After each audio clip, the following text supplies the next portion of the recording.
Capstone, Overview of Culture Competency Frameworks by Tricia Carroll Anderson. Mission Statement. All students' values, traditions, customs, and cultures will be represented and respected in our classroom. Students will feel safe, secure, and valued. Students will feel comfortable in our classroom environment, and they will be ready to learn. Student background information. Comparing my school, Paul E. Coley Elementary School, to Clark County School District, we're going to focus on the blue bar that you see going across. Up at the top for Clark County School District, you can see the blue bar goes to about 47%. The blue bar represents the Hispanic population.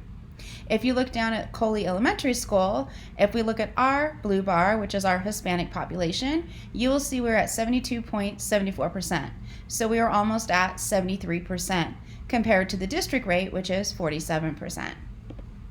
Continuing with our student background information, looking at our additional student groups at Paul Coley, you'll notice our English language learners are 40% of our population. And if we look at the very bottom at the blue bar, our economic disadvantaged students, we are at 100%. For our SMART goals, first looking at the S for being specific, 80% of my students will reach their ELA projected growth on the MAP spring assessment. For the M part of my goal, for the measurable part, all students will be progress monitored on STAR every 3 weeks to measure their progress. For the A, which is attainable part of the SMART goal, all students will receive Tier 1 instruction and differentiated small group instruction. For the relevant part of the SMART goal, through progress monitoring, summative assessments, and winter MAPS assessments, students will be prepared for the MAPS spring assessment and ultimately the CRT.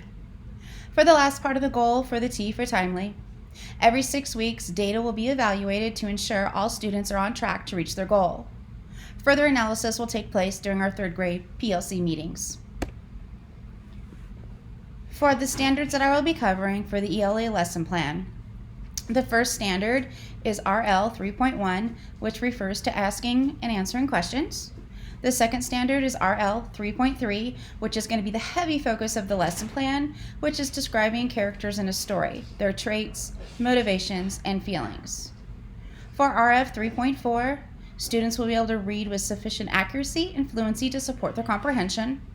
For the writing portion of my lesson plan, W.3.4, with guidance and support from adults, students will be able to produce a writing in which the developmental and organization are appropriate to the task and purpose. And the last standard that I'll be focusing on in my lesson plan is SL 3.1. Students will be able to engage effectively in a range of collaborative discussions with diverse partners on grade 3 topics and texts, building on others' ideas and expressing their own clearly. The objectives. I can ask and ask her questions to demonstrate understanding of the text and refer explicitly to the text as basis for answers. I can describe traits, motivations, and feelings of a character in a story and explain how their actions contribute to the sequence of events. I can read with sufficient accuracy and fluency to comprehend a text. I can produce writing in which the development and organization are appropriate to task and purpose. I can engage in collaborative conversations with diverse partners on a specific topic, building on others' ideas and expressing my own ideas clearly. Learning goals. I can, and then students need to be able to tell me so I can do what, and then students also need to be thinking about and be able to explain to me, I know I am successful when. So what we'll be focusing on today, what my students will be going over and looking at the I can, so I can, I know I am successful when. The first one is, I can analyze the character's traits, feelings, and motivations in the text, those shoes. Second, I can write about the main character in those shoes and describe clearly how he is feeling. And the last learning goal for the lesson plan, I can engage in collaborative conversations with diverse partners on character traits, motivations, and feelings. Morning procedures. Students will enter the classroom, greet their peers, put away their belongings, make sure their Chromebook is charged, get their pencils, and get ready for breakfast. Procedure for lining up for breakfast. I will say lines, lines, lines. On the first line, students stand up. On the second line, students push their chair in. And on the third line, students will line up in line order. Once students come back and eat their breakfast, they will clean up their area and throw away their breakfast. They will get their book box, and they will make sure they have about 5 to 6 books at their reading level. They may go to the library and switch out books in the morning, but only 4 students at a time are allowed to be at the library. Students may work on AR quizzes, complete any unfinished work. They may complete their iReady homework lessons, work on Rocket Math lessons, or their Savvas assignments for approximately 15 minutes before we start our class meeting.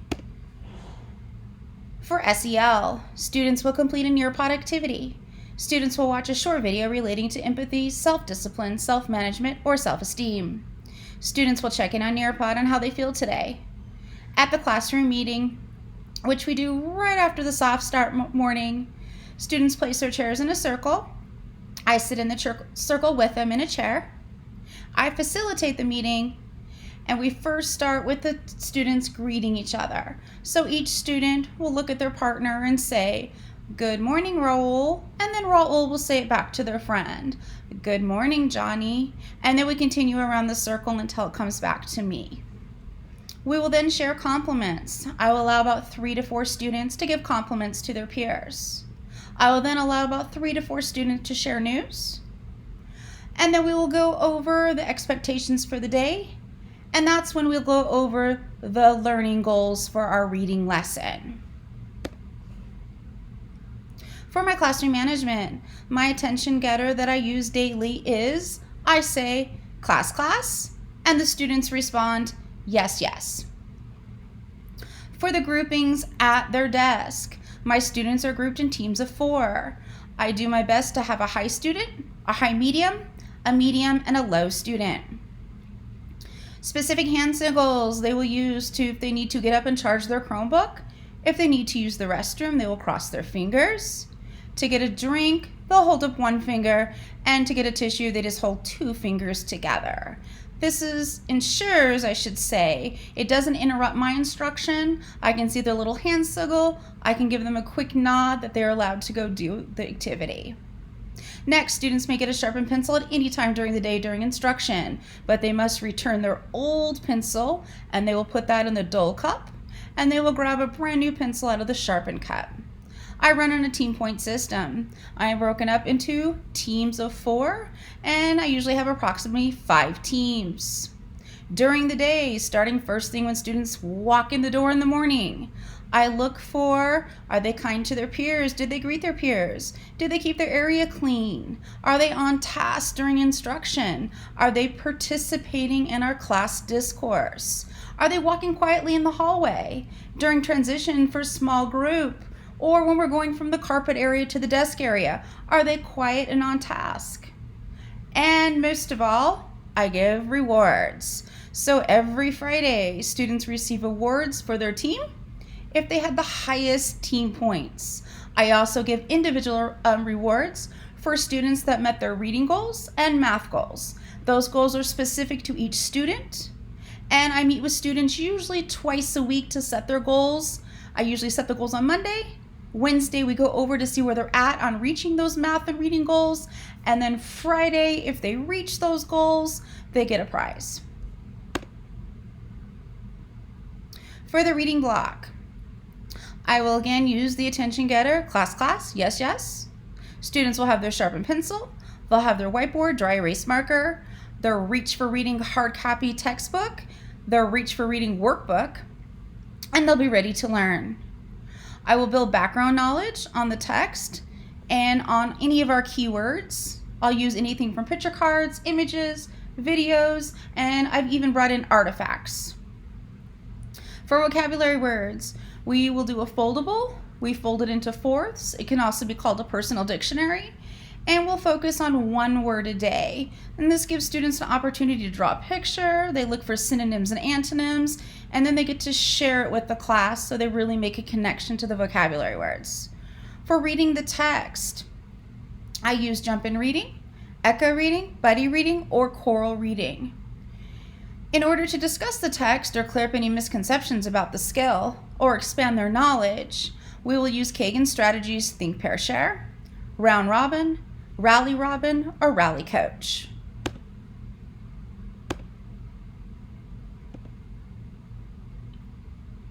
For differentiated support, daily ELL support, I will use Sing With Me language songs that are in the text.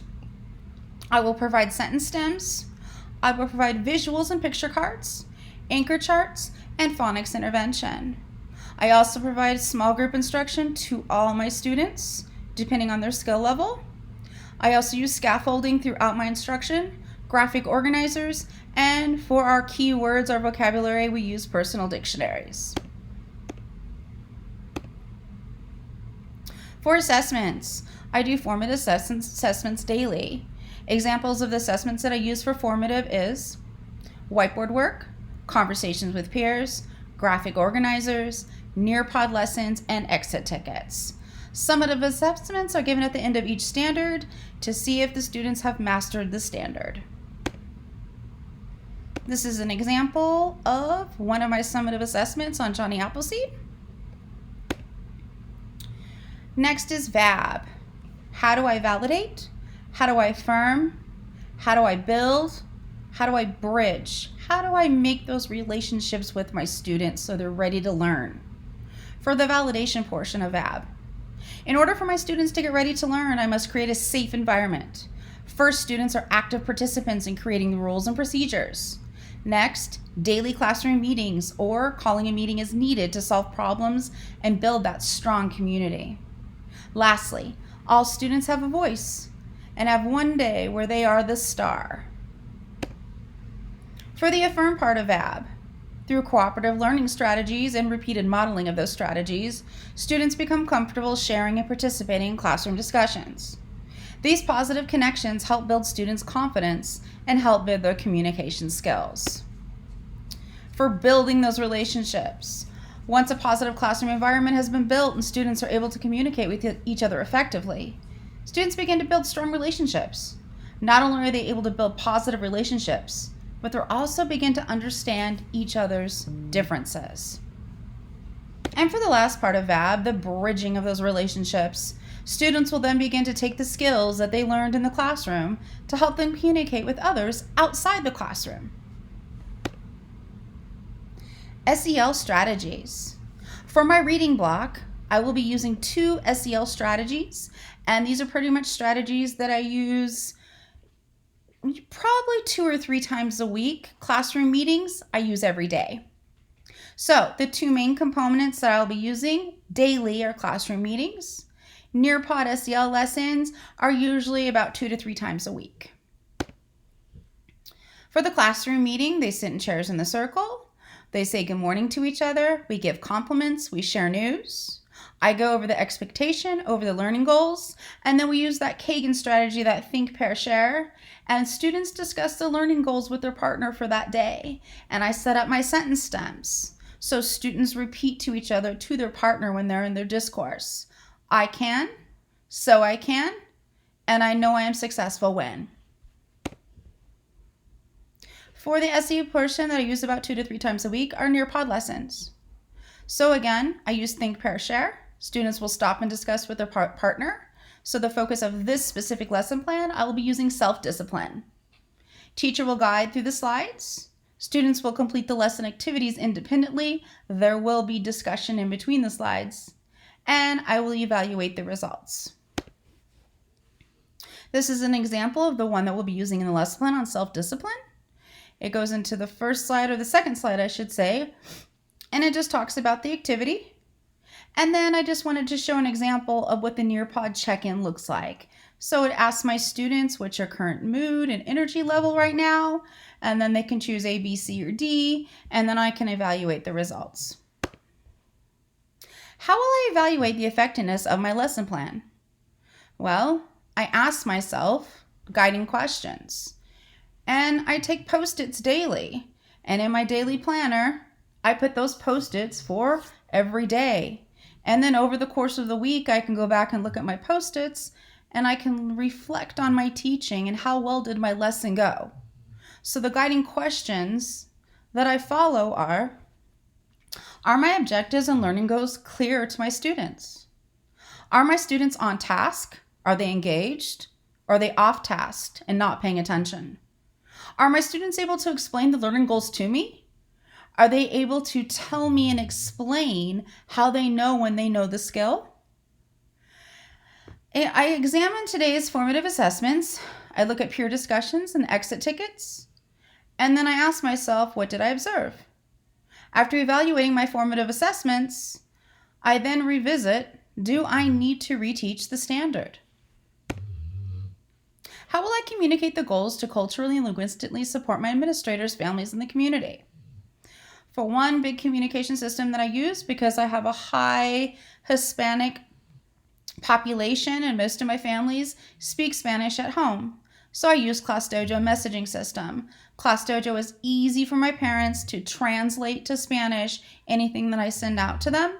And then they're also able to communicate to me in Spanish, and I'm able to turn it back to English, translate it back to English. I send out a class newsletter every Monday. I send home a hard copy in both English and Spanish. And I also post the newsletter on ClassDojo. Also, for my unit for Reach for Reading, at the beginning of the unit, which is Unit 1, my lesson plan will be on, each unit lasts about 4 weeks. At the beginning of the unit, I send home the Reach for Reading newsletter, and I send it home in English and Spanish. These are examples. I wanted to show you my ClassDojo messages that went out this year. And then on the right, you'll see the Reach for Reading newsletter that goes out in both English and Spanish. The presentation. We're going to go over the NEPF standards, the Teacher Professional Responsibility Standards and Indicators. This is just the overview. So starting with Standard 1, Commitment to the School Community. Standard 2, Reflection on Professional Growth and Practice. Standard 3, Professional Obligations. Standard 4, Family Engagement. Standard 5, Student Perception. So the goal is to get to a level 3 or ultimately be scored a level 4, meaning I'm a highly effective teacher. So what I like to do is I like to go back over all of my instruction. I like to look at those post-it notes that I reflect on weekly that I put in my planner. I like to look at all my formative assessments. I even like to go through all my summative assessments. And then I ask myself, am I hitting these? Am I hitting a level 4? And I hope that I am, because the ultimate goal for me is to be a highly effective teacher.